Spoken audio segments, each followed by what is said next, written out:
आज का ये दिन शुक्रवार का माता लक्ष्मी की विशेष कृपा पाने का एक विशेष दिन होता है। कहा जाता है जो भक्त आज के दिन श्रद्धा से माँ लक्ष्मी जी की कथा सुन लेता है, उसके जीवन में रुकी हुई खुशियाँ फिर से जगह ले लेती हैं। माता लक्ष्मी केवल धन की ही देवी नहीं है, ये घर की शांति, बच्चों का भविष्य और गृहस्थ जीवन की खुशहाली की अधिष्ठात्री देवी भी है। जहाँ कहीं भी माता लक्ष्मी का वास होता है, वहाँ पर अभाव नहीं। आज की ये दिव्य कथा हमें बताएगी भक्त की एक छोटी सी भक्ति से कैसे माता लक्ष्मी अपने भक्त की छोटी सी भक्ति, एक सच्ची व्रत और निर्मल मन से भाव से प्रसन्न हो जाती है। तो आइए हम सब अपने मन को शांत करके अपने घर के वातावरण को पवित्र बनाकर पूरे विश्वास के साथ माता लक्ष्मी की इस पावन कथा को सुनते हैं। कथा के अनुसार एक बार एक बूढ़ी माई थी, उसके 7 बेटे थे। उनमें से 6 कमाने वाले थे, एक निकम्मा था। बूढ़ी माँ 6 बेटों के लिए भोजन बनाती, जो कुछ जूठन बच जाती वो 7वें बेटे को दे दिया करती थी। यह मन का बहुत ही भोला वाला था, इसलिए वो कुछ भी विचार नहीं करता था। एक दिन वह अपने पत्नी से बोला, देखो मेरी माँ मुझ पर कितना प्रेम करती है। तो उसकी पत्नी बोली, हाँ हाँ क्यों नहीं, सबका बचा हुआ जूठा जो तुमको खिलाती हैं। तब वो बोला, नहीं ऐसा नहीं हो सकता है, मैं जब तक अपनी आंखों से ना देख लूं मैं मान ही नहीं सकता। पत्नी ने हंसकर कहा, देख लोगे तब तो मानोगे। कुछ दिनों के बाद एक त्योहार आया, घर में 7 तरह के भोजन बने, चूरमा बना, लड्डू बने। वह ये सब देखने के लिए उसने सर दुखने का बहाना किया। पतली सी चुन्नी सर पर ओढ़कर रसोई घर में सो गया। वह कपड़े के अंदर से सब कुछ देखता रहा। थोड़ी ही देर में उसके 6 भाई भोजन करने के लिए आए। उसने देखा माँ ने उनके लिए सुंदर सा आसन बिछाकर तरह तरह के भोजन परोसे और आग्रह करके उन्हें भोजन कराया। वह लेटा हुआ ये सब कुछ देख रहा था। 6 बेटे भोजन करने के बाद उठ गए। माँ ने उनकी जूठी थाली में से लड्डू के टुकड़े उठाकर के एक लड्डू बना लिया। सारी जूठन साफ करके बूढ़ी माँ ने उसे पुकारा, बेटा 6 भाई भोजन करके चले गए, अब तू ही बाकी है, उठ और तू कब खाएगा। तब वह कहने लगा, माँ मुझे भोजन नहीं करना है, मुझे भूख नहीं है, मैं परदेश जा रहा हूँ। माँ ने कहा, कल जाता हो तो आज ही चला जा। तो वो बोला, हाँ हाँ मैं आज ही जा रहा हूँ। ऐसा कहकर वह दुखी मन से घर से निकल गया। चलते समय उसे अपनी पत्नी की याद आ गई। वह उस समय गौशाला में उपले थाप रही थी। वहाँ जाकर के वह बोला, हम परदेश जा रहे हैं, कुछ समय के बाद आएंगे, तब तक तुम यहाँ ध्यान से रहना। तब उसकी पत्नी बोली, आप खुशी से जाइए, हमारी चिंता मत कीजिए, हम भगवान के भरोसे हैं। आप अपनी कोई निशानी मुझे देकर जाइए ताकि मैं याद करती रहूं। तुम भी मेरी कोई निशानी लेकर जाओ ताकि तुम भी मुझे कभी मत भूलना। तब वह बोला, मेरे पास तो कुछ भी नहीं है, ये अंगूठी है, यही ले लो और अपनी कोई निशानी मुझे दे दो। बोली, मेरे पास क्या, ये गोबर भरा हाथ है। ये कहकर उसकी पीठ पर उसने 2 हाथ लगा दिए, थाप मार दी। फिर क्या था, वो वहाँ से चला गया। चलते चलते दूर देश पहुँच गया। वहाँ उसने एक साहूकार की दुकान को देखा। दुकान पर जाकर के वह कहने लगा, भाई मुझे नौकरी पर रख लो। साहूकार को जरूरत थी। वह बोला, रह जा। लड़के ने पूछा, तनख्वाह क्या दोगे। साहूकार ने कहा, काम देखकर दाम मिलेंगे। अब साहूकार के यहाँ उसे नौकरी मिल गई। वह सुबह से लेकर रात तक नौकरी करने लगा। कुछ ही दिनों में दुकान का सारा लेन देन, हिसाब किताब, ग्राहकों को माल बेचना, ये सारा काम उसने लगन से करना शुरू कर दिया। साहूकार के यहाँ 7-8 नौकर थे, वे सब चक्कर खाने लगे। ये तो बहुत होशियार बन गया। सेठ ने भी उसका काम देखा तो 3 महीने में ही उसे आधे व्यवसाय का हिस्सेदार बना लिया।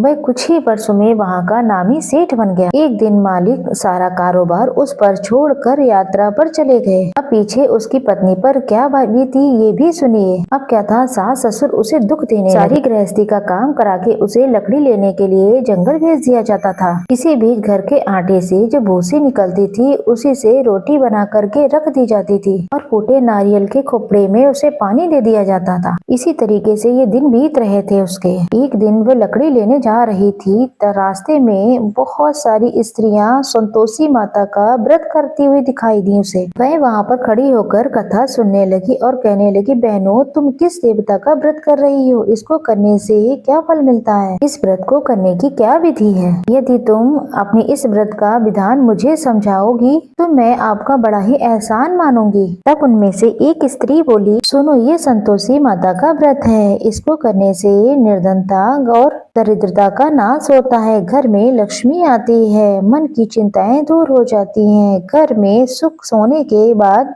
मन को बहुत प्रसन्नता और शांति मिलती है। निपुति को पुत्र मिलता है। पति बाहर गया हो तो शीघ्र वापस आ जाता है। कुंवारी कन्या को मन पसंद वर मिल जाता है। राजद्वारे में बहुत दिनों से मुकदमा चल रहा है तो वो खत्म हो जाता है। कलह कलेश दूर होकर घर में सुख शांति का वास हो जाता है। घर में धन जमा हो जाता है। पैसा जायदाद का लाभ होता है। रोग दोष दूर हो जाते हैं और जो कुछ भी मन में कामना है वे सब संतोषी माता की कृपा से पूरी हो जाती है। इसमें कोई संदेह नहीं है। तब वह पूछने लगी, बहन ये व्रत कैसे किया जाए ये भी बताओ तो आपकी बड़ी कृपा होगी। वह कहने लगी, 1.25 आने का गुड़ चना ले लेना, इच्छा हो तो 5.25 आने का ले लेना या फिर 1.25 रुपए का भी अपने सामर्थ्य के अनुसार ले लेना। बिना परेशानी और श्रद्धा और प्रेम से जितना भी बन पड़े सबाया ही। प्रत्येक शुक्रवार को निराहार रहकर कथा सुनना। इसके बीच के क्रम टूटे नहीं। लगातार नियम पालन करना। सुनने वाला कोई ना मिले तो घी का दीपक जलाकर उसके आगे बैठ जाना और जल का कलश रख लेना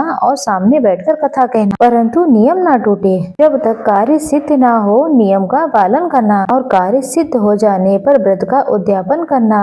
3 मास में माता फल पूरा देती है। अगर किसी के ग्रह खोटे भी हो तब भी माता वर्ष भर में कार्य सिद्ध कर देती है। फल सिद्ध होने पर उद्यापन कर लेना चाहिए, बीच में नहीं करना चाहिए। उद्यापन में 2.5 सेर का खाजा और इसी माप से खीर का और चने का साग बनाना। 8 लड़कों को भोजन कराना। जहाँ कहीं तक हो सके तो जेठ देवर भाई बंधु के ही बच्चे हों तो उन्हीं को खिला देना। अगर परिवार में ऐसा ना हो पाए तो रिश्तेदारों और अपने आसपास के लोगों को भी बुला सकती हो। उन्हें भोजन कराकर यथाशक्ति फल दक्षिणा आदि देकर माता का नियम पूरा करना। उस दिन न ही घर में खटाई खाना और न ही दान करना। ये सुनकर बुढ़िया के लड़के की पत्नी वहाँ से चल पड़ी। रास्ते में लकड़ी के बोझ को बेचने के बाद उन पैसों से उसने गुड़ चना लेकर संतोषी माता के व्रत की तैयारी करके आगे चली। सामने मंदिर देखकर पूछने लगे, ये मंदिर किसका है? सब कहने लगे, ये तो संतोषी माता का मंदिर है। ये सुनकर वह माता के मंदिर में जाकर माता के चरणों में लौटने लगी। दीन होकर विनती करने लगी, माँ मैं निपट अज्ञानी हूँ, व्रत के कुछ भी नियम नहीं जानती हूँ, मैं बहुत दुखी हूँ। हे माँ, हे जगत जननी, मेरा दुख दूर करो, मैं आपकी शरण में हूँ। उसकी इस विनती को सुनकर संतोषी माता को उस पर दया आ गई। एक शुक्रवार बीता, दूसरे को उसके पति का पत्र आया और तीसरे शुक्रवार को उसका पति का भेजा हुआ पैसा आ गया। ये देखकर जेठ जेठानी मुंह सुकोड़ने लगे। इतने दिनों में इतना पैसा आया, इसमें क्या ही बढ़ाई। लड़के ताने लेने लगे। अब तो काकी के पास पत्र आने लगे, रुपया आने लगा है, अब तो काकी की खातिर बढ़ जाएगी। बेचारी सीधी सादी थी, कहती है कि भैया कागज आबे रुपया आबे हम सभी के लिए तो अच्छा है। ऐसा कहकर आंखों में आंसू भर के संतोषी माता के मंदिर में आकर मातेश्वरी के चरणों में गिरकर वो रोने लगी। माँ, मैंने आपसे पैसा कम मांगा है, मुझे पैसे से क्या काम है, मुझे तो सिर्फ अपने पति से काम है, मैं तो अपने पति के दर्शन मांगती हूँ। तब माता ने प्रसन्न होकर कहा, जा बेटी, तेरा पति भी जल्द आ जाएगा। ये सुनकर वह खुशी से बावली होकर घर में जाकर काम करने लगी। संतोषी माता विचार करने लगी, इस भूली पुत्री को मैंने कह तो दिया कि तेरा पति आएगा, पर आएगा कैसे? वो तो इसे स्वप्न में भी याद नहीं करता है। अब उसे याद दिलाने को मुझे ही जाना पड़ेगा। इस तरीके से माता उस बूढ़ी माई के बेटे के पास जाकर उसके स्वप्न में प्रकट होकर कहने लगी कि साहूकार के बेटे सो रहा है या जाग रहा है। तो वह कहने लगा, माँ सोता भी नहीं और जागता भी नहीं, कहो क्या आज्ञा है। संतोषी माता कहने लगी, तेरे घर बार कुछ है या नहीं है? वह बोला, मेरे पास सब कुछ है, माँ बाप है, पत्नी है, क्या कमी है? तब माता बोली, भोले पुत्र, तेरी पत्नी घोर कष्ट उठा रही है, तेरे माँ बाप उसे त्रास दे रहे हैं और वह तेरे लिए तरस रही है। तब वह बोला, हाँ माता जी ये तो मालूम है, लेकिन मैं जाऊँ तो कैसे जाऊँ? परदेश की बात है, लेन देन का कोई हिसाब नहीं है, कोई जाने का रास्ता नहीं दिखाई दे रहा है, कैसे चला जाऊँ? माँ कहने लगी, मेरी बात मान ले, सवेरे नहा धोकर संतोषी माता का नाम लेना, घी का दीपक जलाकर दंडवत कर और फिर दुकान पर बैठ जा। देखते ही देखते सारा लेन देन चुक जाएगा, जमा का माल बिक जाएगा और सांझ होते होते धन का भारी ढेर लग जाएगा। सुबह उठकर वो अपने भाई बंधुओं से अपने स्वप्न की बात बताने लगा। सबने उसकी बात को अनसुना कर उसकी खिल्ली उड़ाने लगे। कहता है कि कभी सपने भी सच होते हैं क्या? तब एक व्यक्ति बोला, देख भाई, मेरी बात मान। इस तरीके से झूठ साज करने के बजाय देवी ने जैसा कहा वैसा कर लो, तेरा क्या जाता है। अब उन बूढ़े व्यक्ति की बात मानकर वह नहा धोकर संतोषी माता को दंडवत घी का जलाकर दुकान पर जाकर बैठ गया। थोड़ी ही देर में उसने क्या देखा कि देने वाले रुपया लेकर आने लगे और लेने वाले रुपया का हिसाब लेने लगे। कोठी में भरे हुए सामान को लेने के लिए नगद दाम देकर लोग सौदा करने लगे। शाम तक धन का भारी ढेर लग गया। मन में माता का नाम लेकर, चमत्कार देखकर प्रसन्न होकर जाने के लिए गहना, कपड़ा, सामान खरीदने लगा। यहाँ के सारे कामों से निपटकर वह तुरंत घर को रवाना हो गया। फिर उसकी पत्नी बेचारी जंगल में लकड़ियाँ लेने के लिए गई थी। लौटते समय माता के मंदिर में रुककर विश्राम करने लगी। उसके प्रतिदिन रुकने का जो विश्राम स्थान था, वहाँ पर धूल उड़ती हुई देखकर उसने माता से पूछा, हे माता, ये धूल कैसी उड़ रही है? माता कहने लगी, हे पुत्री, तेरा पति आ रहा है। अब तू ऐसा कर, लकड़ी के 3 बोझ बना ले। एक गट्ठर को नदी के किनारे रख, दूसरा मेरे मंदिर पर, तीसरा गट्ठर अपने सिर पर रख। तेरे पति को लकड़ियों का गट्ठर देखकर मोह पैदा होगा।